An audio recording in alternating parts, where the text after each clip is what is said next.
ఆ వ్యాపారంలో సూర్యవర్ధన్ ఎవరూ ఎదుర్కోలేనంత ఎత్తుకెదిగాడు.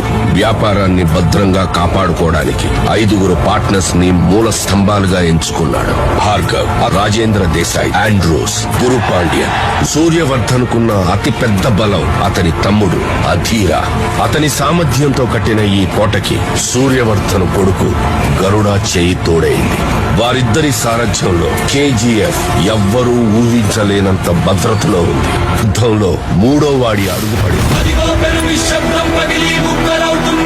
వాడు చెప్పుల సైజు చిన్నదైనా వాడు అడుగు పెట్టాక దారి పెద్దదైంది.